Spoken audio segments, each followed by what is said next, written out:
Rabbitohs Radio Podcast, the number one source for everything South Sydney Rabbitohs. Welcome to another edition of Rabbitohs Radio. My name is Grant Chappell. I'm joined by my loyal co-host and friend, Darren Brownie Brown and Les from the Big Lez Rugby League podcast. What's doing, boys? Yeah, not too much, boys. Just battling away. Another teamless Tuesday day today, and really looking forward to the next month of footy. It's a very important month for the Rabbitohs, but only one game at a time. Tell you what, got a bit of criticism for the jacket. Don't know why. It's not a bad fit on me, to be honest. But it was watering up whether I should burn it or not, to be honest, after that last podcast. Got absolutely ripped to shreds, but decided to give it another crack and see if I get less perilled this time. Mate, we'll have to get you one of these ones, mate. The Rabbitohs Radio podcast jackets. Look, I normally get dressed in the dark, so I wouldn't know what I'm wearing until I come out, until I turn the lights on. But yeah, mate, you're always looking better than me, Liz. That's not very hard. But wasn't much of a weekend for the mighty Rabbitohs. We had the bye. The boys would have rested up and went on a nice holiday. I think they gave them the week off from Monday to Friday.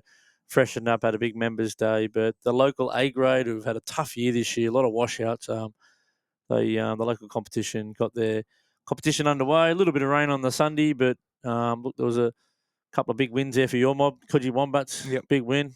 Eden Potter had a big one, they reckon? Yeah, off the bench, I think he had a big one. They were talking about a few players that had some a big game there, but to win like they did, I think it was like 54 to zip or 54 over Marrickville. Jason Clark played too. Yeah, I was going to say, Clark, the great man, Jason Clark. Pulled the jersey on. Another one came back from injury, Archie Donnelly, who we'll talk about a little bit later in the show. He's been named in the Jersey Flegg team love this Archie, week. mate. We love Archie, mate. He goes all day. Wind him up and he goes all day. There was a controversial one down there at Mascot Oval, Dolphins versus the Cots, and Dolphins got out to a little win there. I think it was only a couple, maybe of 6 points in it, but a little stink on the sideline there, but it was all tidied up. Nothing to worry about too much, but a little bit of controversy referee-wise. I'm hearing from a couple of the officials out there at Mascot. Okay, I wasn't there, so we can't But you know comment. what? You just got to play to the whistle sometimes.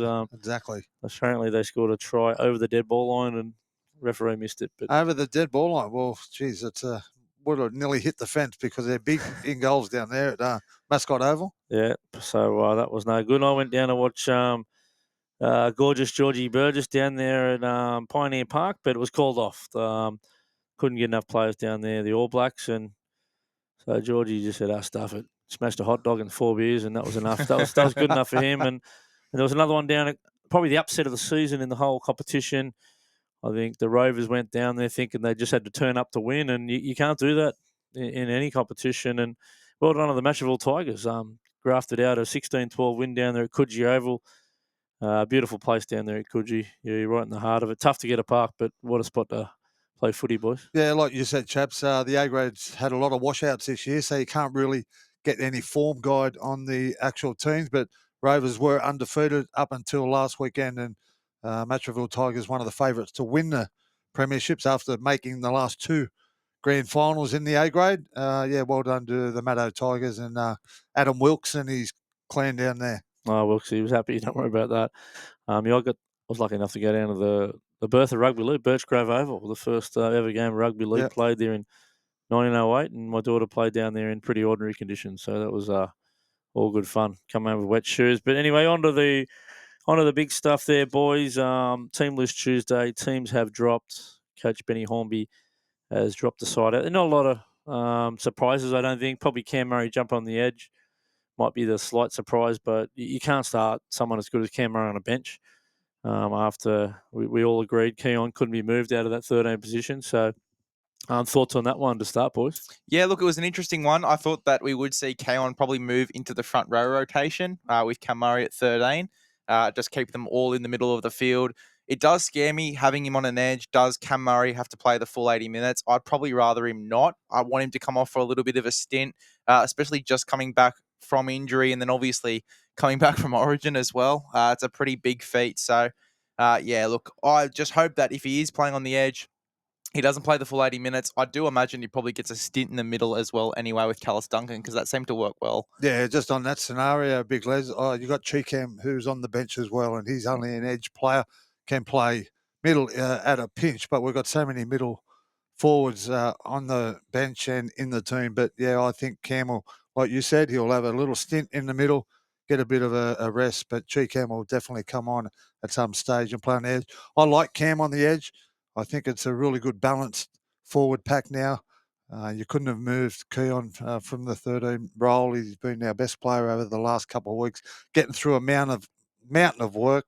They play big minutes, and Parramatta, they got some big edge back rowers, and I really like Cam on the edge for a defensive reason. Big Madison, Sean Lane's there as well, He's been sneaky good form, that Madison. and Bryce Cartwright. So they're all they aim a lot of traffic down their edges. Parramatta with Dylan Brown and Mitchell Moses playing on the edge. So yeah, I really like the move from Ben Hornby. Yeah, and I like Cam on an edge. Look, I love him in the middle. Don't get me wrong. I know he'll spend time in the middle. I don't think there's any doubt about that. I suppose when the first two middle forwards go off, they normally go off pretty close together. Kepi and Big Davey, they'll go off at one stage. Cam will jump into the middle. They'll probably opportunity to bring Cheeks on as well. Give him a little start down there and keep Keon where he is, I think. You don't want to move Keon if you don't have to. And the other thing with having Cheeks on the bench is you can cover centre. Yeah. He's played a lot of centre in his career over the years. He's quite agile, and I think he's in pretty good form.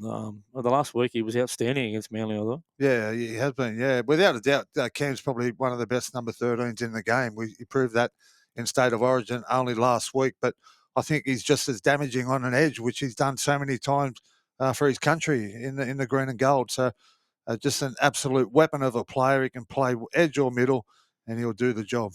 Yeah, totally. And as you guys said, great to have a guy like Cam on the bench who can cover plenty of positions. I'm actually keen for this 13 matchup. I think the best footy we've seen Parramatta-wise from Sean Lane has been when he has been in that middle rotation. Gets a crack at 13 this week, which is a bit of an unorthodox play with Hopgood set to miss the rest of the season with a back injury. Big out. Hopgood. Yeah, huge out defensively. But I think attacking-wise, as I said, Sean Lane, his best footy that I've seen from him this year, particularly coming back from a ton of injuries, has been in that middle rotation. So I'm keen to see how he goes, potentially as a bit of a link man there. I think it's a smoky. I don't see him. I reckon Madison will play in 13. He's a more natural 13 than me. He's played that link round before at a few different clubs, not only Parramatta. I think that's a mistake. I'd play Madison in the middle and have Sean Lane on his preferred position out wide, where he can get one-on-one with a halfback, for example.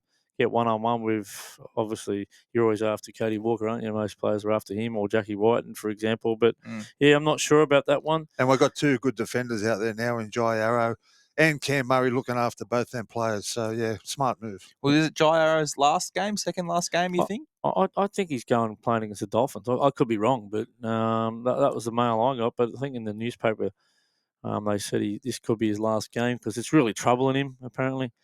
It's not the greatest injury to play with. I know a lot of players have played with it over the years. I think that Jordan Rapana, he plays with it just about year in, year out. His shoulder pops out at will constantly. He's just decided to just continue to play until when he's retired, he's going to get it fixed up. Just a typical team player, isn't he, Jai? I'd say he's probably waiting for the origin period to pass. And then obviously a lot of speculation, a lot of media report that he was going to go in for surgery after the Dolphins game, like you just said, Chaps. So that is 2 weeks away. So we'll see what happens. Yeah. Even if he plays this week, who knows? Yeah, and obviously having Latrell Mitchell, probably the world's best rep centre. I think we can all agree on that. He's a strike centre, good defender. But in clubland, I think his best position is in the spine, whether it's at 5'8" or fullback. And look, he's been good for us for the last few weeks at fullback. Can't fault any of his efforts. The big fella gets back there and he's a match winner. Well, 9 try assists in the 5 games that he was back, it speaks for itself. His form has been outstanding since he's come back. Just cracking the 100-metre mark, but it's generally not the way that Latrell Mitchell plays. He just comes in the big moments and sets up for his outside men or guys around him. He's that sort of player. So, looking for another big week from Latrell this week, and it's great to see him in such great form, in origin form too. Yeah, 100%. And like you boys just said, he's a big game player. He loves the big moments. We've already spoke about that. But personally, I'd still like to have him in the front line, and I'd like to have Jai Gray in the team somewhere. I know he's 18th, 19th man this week, but he's just a threat every time he touches the ball, Jai Gray. And I know he's only tiny, but geez, he can handle it. Yeah, he's a little pocket rocket, isn't he? He'll jump back in the Reggies this week by the looks of it. Joe O'Callaghan will be pretty happy to see him walk in on game day. I think they're going to play in the prelude to that one later on. But let's talk about a bloke, Alex Johnson. Hasn't been in his greatest try scoring form. I think he scored 6 times in his career. He's scored over 20 tries. So he's a long way from that this year, but he's coming up against a team. He scored more tries against Parramatta than any other team in his career. So he scored 18 tries against Para. He scored 18 against the Chookies too, but I think he's a bloke who might cross the stripe a couple of times this week. Well, let's hope so, Chaps. It'll go a long way towards us winning a much-needed win. And like you said, Chaps, our form early on in the year wasn't warranted for us to be scoring many tries, was it? We had one of the lowest attacking point scoring in the competition, but we've improved in that area, and he's come up with a couple of tries over the last couple of weeks. So hopefully he can continue on that run. He's running up against Blaze Talangi, who's naturally a fullback, obviously playing out of position there on the wing. I think that you're right. I think he does score a few tries, Alex Johnston. He's been playing well, that Talangi, so with the ball. But is that a tip? Well, there could be a tip there for you, guys. But yeah, and in the other wing, on the debut, a former Rabbitoh, you might have seen his name in our Reggies there for a year or two there. It's Isaac Tungo's brother, Jakey. Jakey's getting a run this week. Interesting to see how he goes. A little bit bigger, not as quick off the mark as Isaac, and not as elusive, but a powerful winger. Well, Mike Acevo obviously out for 6 to 8 weeks with a hamstring injury, so great opportunity for Jake Tungo to really make a name for himself as well. Obviously, he's got his brother currently playing first grade at the moment, but yeah, look, just to make a name for himself in first grade, I think it's going to be a massive opportunity for him for Parramatta. Yeah, big occasion for him making his debut. They're not scared of the debut players out there in the west of Parramatta. Young Brad Arthur's son made his debut last week and held himself well, and he makes another return this week. So yeah, he looked all right. I thought he looked. That was good. That was a good game to watch, wasn't it? It was. They were unlucky, very unlucky. Well, I think it was a couple of runaway tries at the end. Bradman Best, a couple of stray balls, and once he winds up Bradman Best, he's hard to bring down. Another bloke debuting is Charlie Guymer. A kid from St Greg's, Campbelltown, went to school with Thomas Fletcher, who you see named in jumper number 22. Thomas Fletcher from the Rabbitohs, who we'll talk about him a bit later. But yeah, he's more of a lock forward. I was talking to Nicky Fletcher, Thomas's father there, and they're good buds. I think they might have even roomed there for a little while, Charlie and Thomas, at one stage. So look out for him. Looking forward to watch him play. Quite a big motor on him. He can play on the edge as well. He's quite skillful and quite agile. So, look, we're going to contend with a couple of debutants this week. But looking at our side, quite an experienced lineup. I'm really looking forward to the contest, and I'm leaning towards a Brunnies win here. Yeah, well, let's hope so, Chaps. With the form, the way it has been over the last couple of weeks, we should get a win on Thursday night. But just going back to Thomas Fletcher, we just spoke about Jai Arrow. Will he play? Won't he play? Looks like he'll be, if he does play, he'll be out in the next couple of weeks for surgery. And that gives a great opportunity to Thomas Fletcher. He's only just returned from injury over the last couple of weeks, getting some miles in the legs, and he'll be one to watch as well. He played well last week down there at Redfern Oval. He's a good back row shape. He's almost the perfect cardboard cutout back row body shape. He's just going to have to get some kilometres in his legs over the next few weeks in Flegg. The 2 in a row. Now he's going to play Cup this week. He's a guy that can hit a nice hard line, and he'll break through any halfback trying to tackle him. Don't worry about that once he builds up his strength and gets a bit of confidence up. So looking forward to some of that coming up.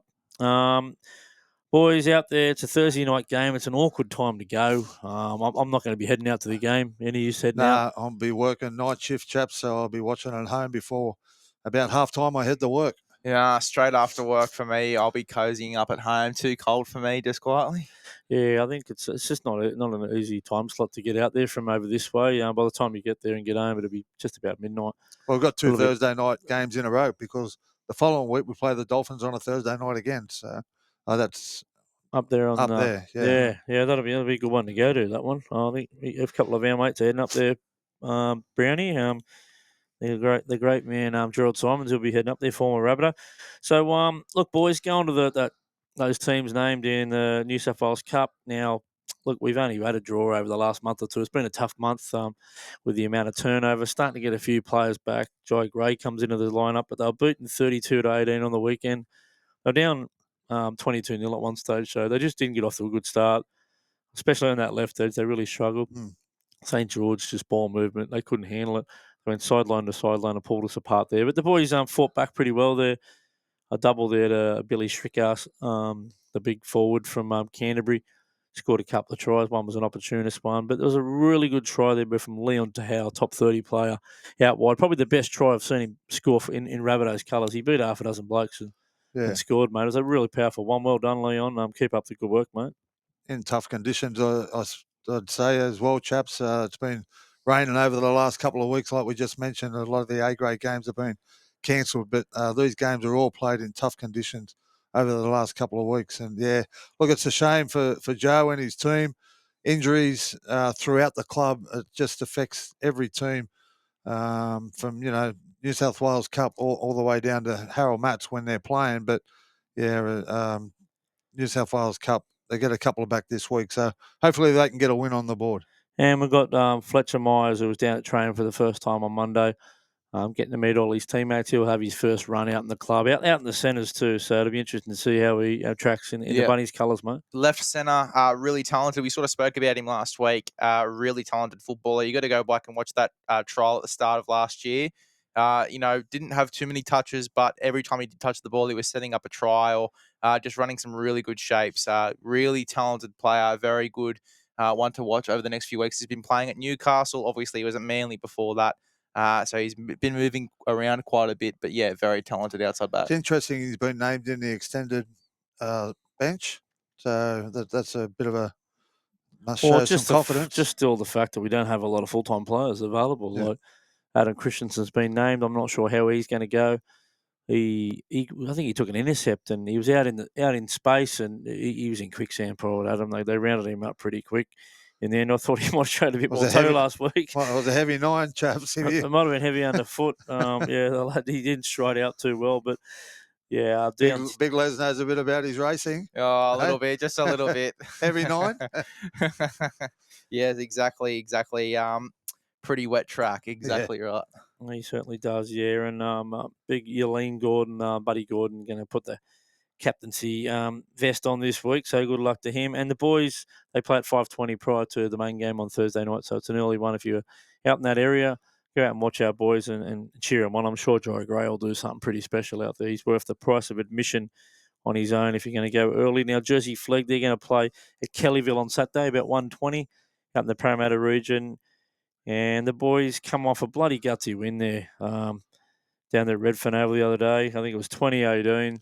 Ebbed and flowed. The lead changed a few times. St George got some very talented players. A few guys in that 19s State of Origin were playing. And it ended up being Carson KO with a double. And obviously, what's our old mate in the centres, mate? He's broke three forearms in the last 2 weeks. He's turned up again and done the job, scored a nice try. And the boys just grafted out a nice win. Tippy would be pretty proud of him.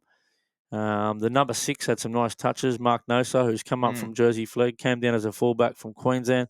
He's the one to watch. Just had some really nice touches. Set up a couple of tries. His kick chase and his kicking game was pretty classy, and that's exactly what that team needs in the spine. Just that little bit of class to get them home, because the forwards are good. They've got some good forwards. Some of the outside backs are strong. They just need someone to get him in the right spot. Well, a little bit of direction, and every team needs that, chaps. And hopefully they can go on a bit of a run now and storm their way towards a semi-final berth, because they've got some quality players there. And, all the best for Tibby and the rest of the season. Well, mate, you're exactly right. They've had a few changes now. They've finally got the winning formula, hopefully. So, yeah, let's see if they can go on a bit of a run. Yeah, hopefully they do go on a run. We might do a little wrap-up on Friday or Saturday, boys, of this Big Eels clash. But that might be about it for another edition of Rabbitohs Radio Podcast. Just one thing, chaps. Don't forget our Guess the Player competition on our Instagram page. It's a $100 voucher to the winner. Will be drawn on Thursday this week before the Parramatta game out there at CommBank. And a big thank you to our sponsors, Darryl Lee. Don't forget to go down there and buy the White Rockley Road, chaps. There's still plenty of them available out the IGA, Woolies, Coles, only $6. Unbelievable. There's plenty in IGA. Nothing in my room anymore. They're just about gone. I've got through a fair box of them, but yeah. No, we're going to be giving some away to some local footy clubs as well. So stay tuned for a little bit of content on them. Yeah, for sure. That's about Perfect. it, Les. Perfect. Yeah, that's about it for another edition of Rabbitohs Radio Podcast. Up the mighty Rabbitohs. Up the Rabbitohs. Of the Bunnies.